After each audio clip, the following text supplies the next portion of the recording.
Nós vamos falar sobre um texto muito conhecido que fala sobre o sermão da montanha, amém? Todo mundo encontrou? Não sei se vai projetar, Mateus 5:1 diz assim: quando Jesus viu aquelas multidões, subiu um monte e sentou-se. Os seus discípulos chegaram perto dele e ele começou a ensiná-los. Jesus disse 2 pontos. Antes de continuar, eu quero começar perguntando para você sobre o que é felicidade, né?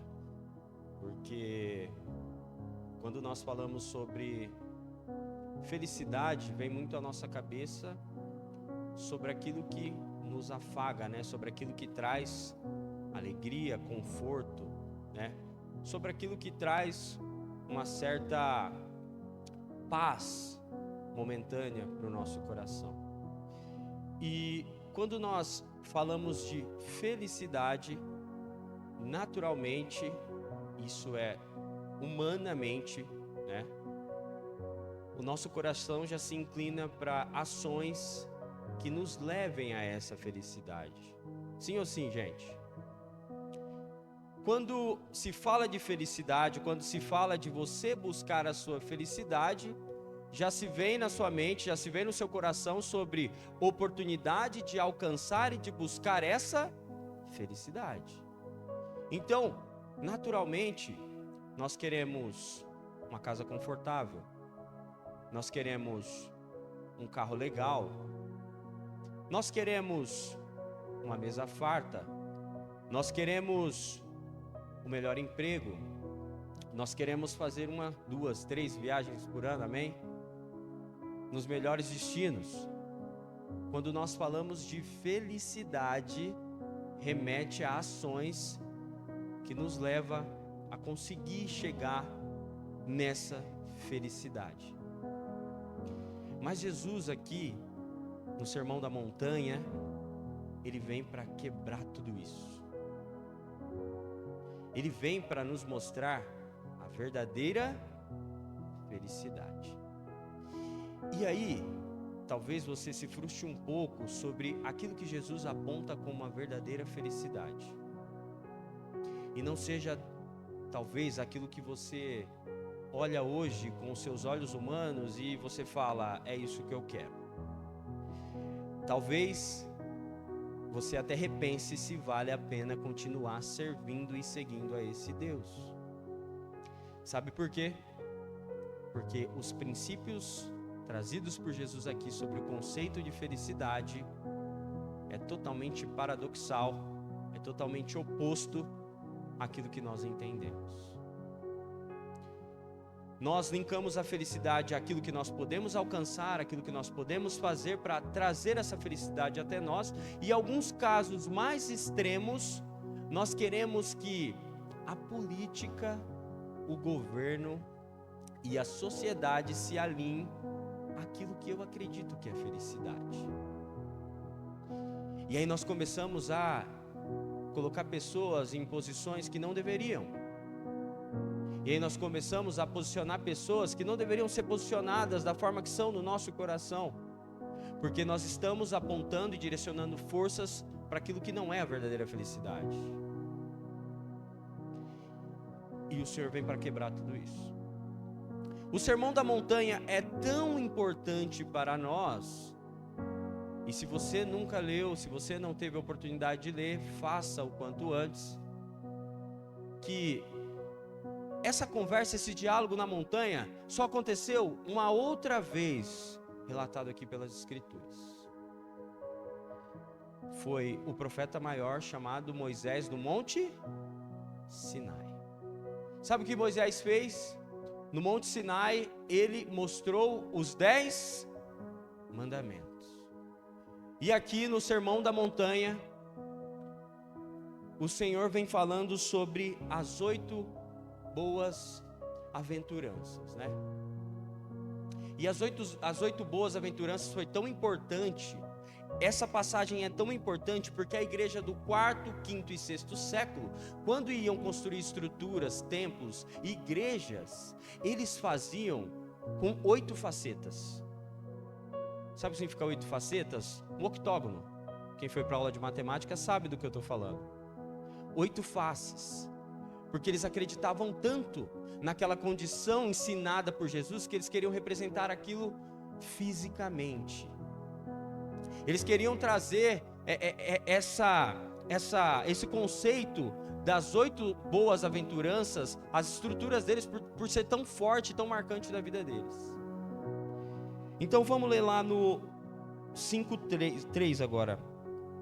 Bem-aventurados os pobres, bem-aventurados ou felizes são as pessoas que sabem que são espiritualmente pobres, pois o reino do céu é delas. Bem-aventurado ou felizes as pessoas que choram, pois Deus as consolará. Aqui na minha versão diz: bem-aventurado os que choram, porque serão consolados. O 5 diz assim: bem-aventurado os mansos, porque herdarão a terra. Bem-aventurados que têm fome e sede de justiça, porque serão saciados. Bem-aventurados os misericordiosos, porque alcançarão misericórdia. Bem-aventurados os limpos de coração, porque verão a Deus. Bem-aventurados os pacificadores, porque serão chamados filhos de Deus. Bem-aventurados os perseguidos por causa da justiça, porque deles é o reino dos céus. E continua no 11: bem-aventurados são vocês, quando por minha causa os insultarem ou os perseguirem, e mentindo disserem todo o mal contra vocês. Alegrem-se e exultem, porque a recompensa dos céus, pois assim perseguiram os profetas que viveram antes de vocês. E continua no 13: vocês são o sal da terra. Ora, se o sal vier a ser insípido, como lhe restaurar o sabor? Eu vou ler aqui nessa versão, porque eu acho que é mais fácil até para o entendimento. Vocês são o sal da terra, mas se o sal perder o sabor, para que servirá? É possível torná-lo salgado outra vez? Será jogado fora e pisado pelos que passam, pois já não serve para nada. Vocês são a luz do mundo. É impossível esconder uma cidade construída no alto de um monte. Não faz sentido acender uma lâmpada e depois colocá-la sobre um cesto. Pelo contrário, ela é colocada num pedestal, de onde ilumina todos os que estão na casa. Da mesma forma, são as boas obras, devem brilhar, para que todos as vejam e louvem o seu Pai que estás no céu. Amém. Queridos, aqui cabe a gente entender em que contexto isso está sendo anunciado para aqueles discípulos. Então a palavra do Senhor fala que depois de se reunir lá com a multidão, o Senhor se dirigiu até o monte diante dos seus discípulos. E aí a gente tem que entender em que momento o Senhor está falando isso, porque não era qualquer momento. Aquele povo estava sendo governado pelos romanos. Então aquele povo estava sedento por uma palavra de libertação, de alguém que se levantasse e falava: olha, agora vocês, são livres. Aquele povo estava diante de uma crise econômica, porque aquele povo romano, liderado pelos herodianos, construíam estruturas gigantescas, e essas estruturas gigantescas custavam caro, era muito dinheiro, e quem pagava essa conta era o povo. Curiosamente ou não, lembra muito o nosso cenário atual. Quem paga a conta é o povo, né? É isso, não é, irmãos? Então aquele povo estava sedento por alguém que viesse e falasse: vou resolver a economia para vocês. Mas não foi isso que o Senhor falou para eles. E aí, além de tudo isso, aquele povo estava sedento por um líder religioso. porque estava diante de falsos profetas que se vendiam e se corrompiam à política, que se vendiam e se corrompiam ao governo, que se vendiam e se corrompiam ao Estado romano, que destruía, que machucava, que matava e que dilacerava aquele povo. Então entenda que Jesus estava no pior cenário para falar aquilo. Jesus não estava em um ambiente propício para ser falado aquilo. Imagina você reunir e falar tudo aquilo oposto que, né? Se fosse a gente ouvir, né, irmãos? Você está lá sem um alimento na sua casa e alguém fala: olha, você não precisa do alimento. Você pai de família, eu tenho filho. Você mãe de família. Como você se sentiria? Então Jesus, ele vem e quebra e faz o oposto daquilo que aquele povo estava esperando. Agora, a gente precisa entender que as circunstâncias à nossa volta talvez nos favorecem para encontrar essa felicidade, como eu já tinha falado anteriormente. Só que lá no 3, vamos voltar lá no texto. Lá no 3, ele fala que feliz é aquele que não se acha, aqui eu estou conjecturando nas minhas palavras, tá? O dono da religiosidade, sabe? Felizes são os pobres de espírito, pois o reino dos céus lhe pertence. Felizes são aqueles que entenderam que não são nada sem o Senhor. Felizes são aqueles que entenderam que se não fosse a graça e a misericórdia de Deus, nada seria capaz de acontecer. Felizes são aqueles que entenderam que não parte de mim, não parte de você, mas vem dele. O reino dos céus pertence a eles. Que você seja pobre de espírito, irmão. Que você desça do seu pedestal. Que você desça do seu palco, do seu púlpito, que você acha que é tão importante. Que você desça daí e você comece a exercer essa pobreza de espírito que o Senhor ensina aos seus discípulos na montanha. E que você entenda que sem o Senhor você não é nada. Desce daí. O 4. E aqui só para completar o 3, eu anotei, né? Deus não nos deve nada, amém? O 4 aqui nas minhas palavras ele fala: felizes são os que choram, pois serão consolados. Aqui é complicado, né? Os irmãos, quer que eu chore? Felizes são os que choram. Como assim felizes são os que choram?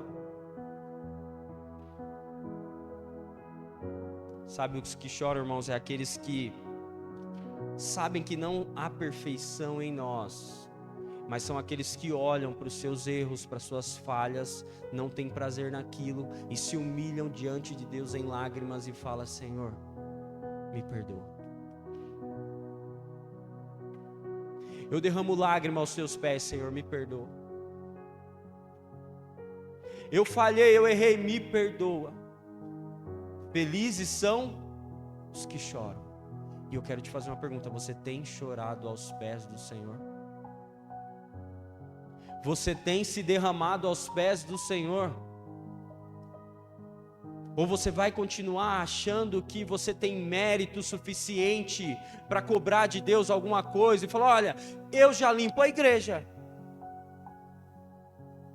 eu já dizimo, eu já oferto, eu já prego, eu já toco, eu ajudo na mídia, eu cuido da coordenação da igreja, eu dou comida para os pobres, eu cuido dos órfãos e cuido das viúvas. Eu tenho crédito com o Senhor.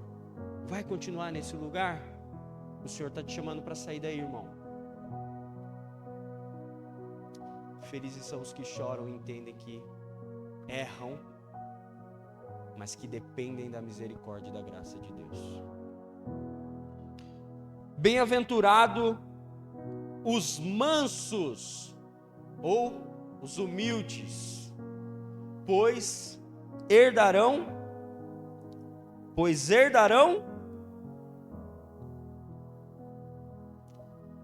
O manso aqui, irmãos, eu anotei uma característica interessante. O manso é aquele que não quer resolver as coisas com a força do seu braço, sabe? Felizes são os mansos e humildes, porque sabem que podem recorrer a Deus. Sabe quando tudo está difícil? Sabe quando está tudo, aquela pindaíba instaurada? Quem já passou problemas aqui? Irmãos, todos nós temos, é ou não é?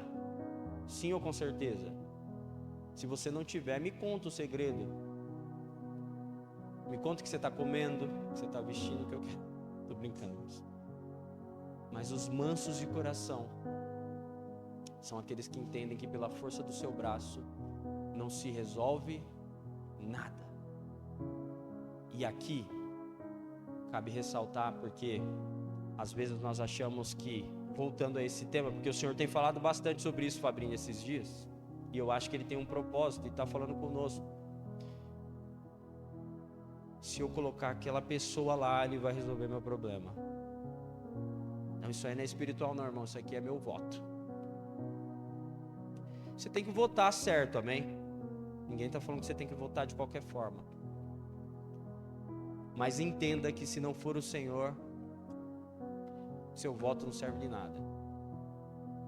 E digo mais, aos finais do tempo seria comparado a uma mulher em período de parto, conforme fosse chegando a vinda do Filho do Homem, mais dor, mais sofrimento, mais choro, mais lágrima, mas um dia Ele virá, mas um dia Ele nascerá, e quando Ele chegar, amém? Então felizes os humildes, pois eles herdarão a terra, porque a terra é daqueles que não entendem que é com seu braço, são daqueles que entendem que é com a força e a graça do nosso Deus. Se você adotar isso para a sua vida, o Senhor tem uma promessa para você: você vai herdar a terra. E ele continua: bem-aventurados que têm fome e sede de justiça, porque serão. E quando a gente fala de Jesus, a gente vem ao governo, né? O que vem instaurado com Cristo, vem instaurado o governo, vem instaurado o senhorio. Mas o que é a justiça? E aqui eu vou ensinar para você hoje o que é a justiça de Deus. Porque às vezes você entende justiça errado. E aí você confunde justiça com juízo. Juízo é uma coisa, justiça é outra coisa. Justiça. Eu estou na presença do Senhor, eu reconhecia esse Deus como o único e suficiente Salvador da minha vida. A partir daquele momento eu entrego a condução da minha vida nas mãos dele. Ele é o dono e Senhor sobre mim. Sabe o que acontece? Ele começa a alinhar as coisas. Quem já teve a coluna travada aqui? Irmão, vai alinhar a coluna para você ver. Hã? Minha sogra travou esses dias, ela está olhando ali para mim. Irmãos, vai alinhar e mexer naquilo que dói. É uma dor insuportável. Mas o ferro, para ser moldado, ele precisa ser levado ao fogo. Bem-aventurados que têm fome e sede de justiça. Sabe o que é fome e sede de justiça? É ansiar que outras pessoas sejam alcançados por essa justiça que um dia te alcançou. E corrigiu aquilo que precisava ser corrigido. E alinhou aquilo que precisava ser alinhado. Bem-aventurado é você que tem fome e sede dessa justiça. Agora juízo é outra coisa. Aí a gente fala em uma outra oportunidade, amém? Senão não vai ter tempo. Mas isso é justiça. Porque serão fartos. Aleluia! Serão fartos. Bem-aventurados misericordiosos, porque alcançarão. Porque alcançarão. Você é misericordioso? É? Ou é só em alguns assuntos? Quando tem alguém te devendo, você não tem misericórdia não. Ele está te devendo porque quis. Hã? Você é misericordioso de verdade? Ou quando o irmãozinho te fecha lá, irmãos, olha, o motoqueiro me fechou hoje. Né, amor? Eu fui buscar ele no trabalho e o motoqueiro entrou e eu pisei no freio do carro. E o carro segurou um pouquinho, não pegava ele.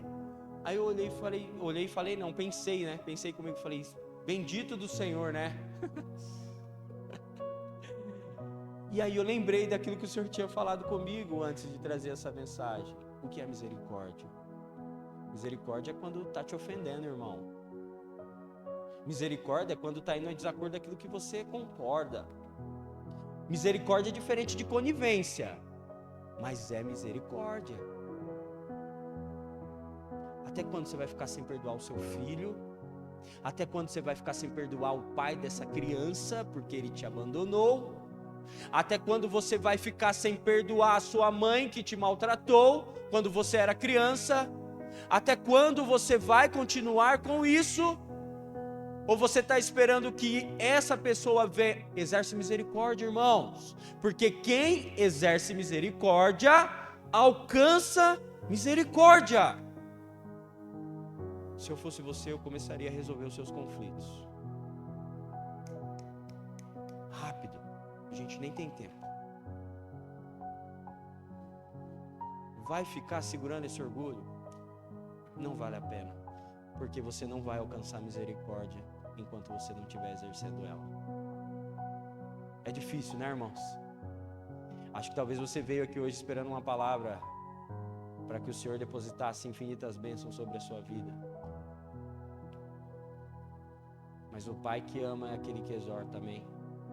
É aquele que corrige no tempo certo e é aquele que dá oportunidade para que seja corrigido o que tem que ser corrigido.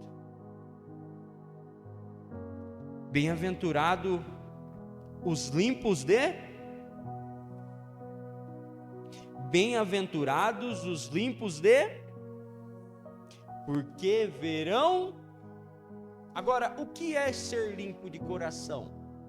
Porque a palavra do Senhor fala que se olhou para a terra e não viu um justo sequer. Então, o que é ser limpo de coração? O que é ter um coração limpo? Sabe o que é ter um coração limpo? É um coração que não tem espaço para mais nada. Eu já falei aqui outra vez, vou falar de novo. Você aí talvez está criticando a igreja católica, porque o cara tem um monte de imagem na casa dele. Você aí está criticando outras religiões porque idolatram outras coisas. Mas você é senhor de você mesmo. Está falando do outro por quê? Você acha que idolatria é se prostrar uma imagem? Idolatria é você viver de acordo com as suas vontades. Menino, menina, imaturo. O homem maduro não é aquele que faz o que ele quer, é aquele que faz o que é preciso. A mulher madura não é aquela que faz o que ela quer, é aquela que faz aquilo que é preciso. Eu sou pai de família, irmão. Tem dia que eu acordo e eu falo assim, eu não vou trabalhar. Eu vou dar um balão hoje. Já aconteceu, Felipão, assim, cansado? Eu não vou trabalhar. Aí vem o Heitor na minha cabeça, aí vem a Adriele na minha cabeça, eu falo assim, eu não posso. Eu não tenho opção, eu faço o que é preciso. Vai ficar fazendo as suas vontades até quando?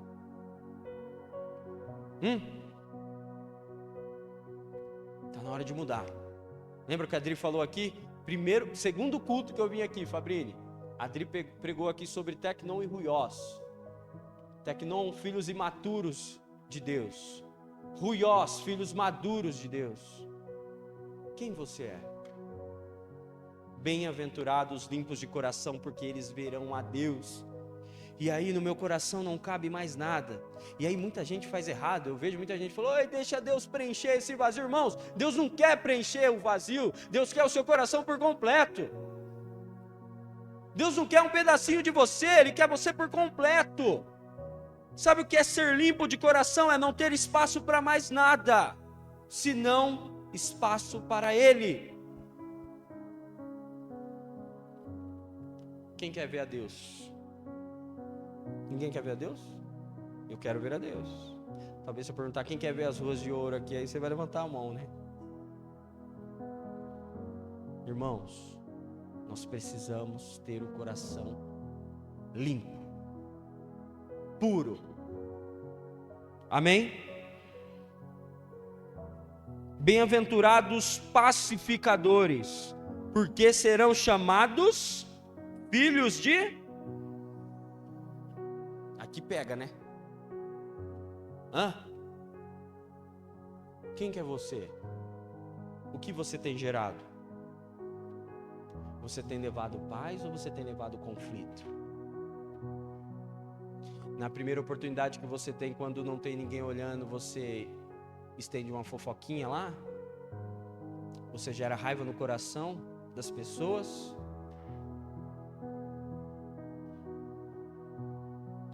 Quem você é? Quem nós somos?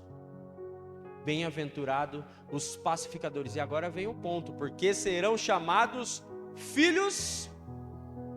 E aqui o filho de Deus é um chamado, é o que nós chamamos de semitismo. O que é o semitismo? Quando eu falo que você é filho do pecado, eu estou dizendo que você é um pecador. Agora, quando eu falo que você é filho de Deus, eu falo que você é como Deus. Não em soberania, mas você busca se espelhar a face dele. Bem-aventurados os pacificadores, porque serão chamados filhos de Deus. Corta essa conversa, interrompe. Coloca uma barreira, coloca uma pedra. Chegou aqui, até aqui vai morrer. Eu sou pacificador. Se trouxeram até você, vai parar em você, você não vai estender, acabou. Você é pacificador, irmão. Você é filho de Deus. Lembra tudo que nós falamos já? As boas aventuranças, 8 boas aventuranças. Amém? Você é filho de Deus. Você tem que ser chamado de filho de Deus. Os sinais mostrarão, irmãos. É inevitável. É inevitável. Não tem como se esconder da verdade. Não tem jeito. Aparece. E aqui, para encerrar, bem-aventurado os perseguidos por causa da justiça. Que justiça? Aquela que nós já falamos. Vamos ler de novo. Bem-aventurados os perseguidos por causa da justiça, porque deles é o reino dos céus. Aleluia. Ô Lucas, mas se eu fizer tudo isso, vai começar um negócio, o pessoal vai começar, eu corro o risco de perder meu emprego, eu vou correr o risco de, ser mal falado, eu corro o risco. Bem-aventurados os perseguidos por causa da justiça. Eu escolho o céu, irmãos. Amém? Escolha o céu. Seja bem-aventurado, entendendo que a perseguição é algo inevitável. Vão te perseguir, vão caluniar, vão falar mal de você, mas se for pela justiça divina, vai valer a pena. Vale muito a pena ser tratado com chacota. Vale muito a pena não ser enquadrado como todos. vale muito a pena olharem para você e falar, não, ele não, porque ele não é disso aí não. Posso contar um testemunho rápido para a gente encerrar? Lá no trabalho nós estamos em um período de auditoria, onde a mantenedora, né, vem da Itália e vem auditar todo o nosso sistema, todo o nosso processo. E o nosso time fez um excelente trabalho. Nós, tiramos 10, né? Muito bom. O gerente chegou lá, parabéns, amanhã é café para todo mundo. Como a gente se vende barato, né? Amanhã tem cafezinho para todo mundo. Fenomenal, só elogios. E eu me dediquei tanto, irmão, sabe? É isso. Eu me dediquei tanto, trabalhei tanto. E eu olhei para mim assim, eu falei, Senhor, será que eu estou fazendo e dedicando o mesmo esforço à tua obra, à tua vontade? Aquilo trouxe uma reflexão para mim. Porque por que a gente, quando as coisas são para o Senhor, a gente acha que pode ser de qualquer forma? Por que quando as coisas são para o Senhor, a gente acha que pode fazer de qualquer jeitinho, sabe? E por que com as coisas lá de fora, a gente se dedica e se entrega tanto e se empenha tanto?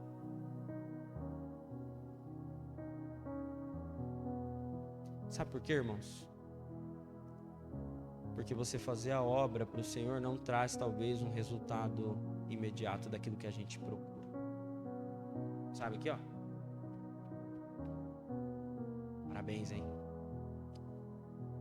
Fabrini prega demais, hein? E cantar. Vocês já viram o Fabrini cantar? Canta muito. Parabéns, hein, Will? Você toca como ninguém, você canta. Foi falado aqui domingo. Isso não vai acontecer. Amém? Fica de pé no seu lugar.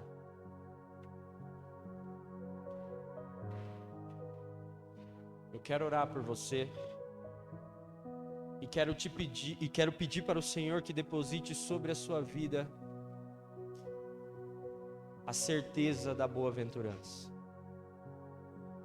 Meu irmão, não vai ser fácil, não. Seguir a Cristo não é fácil.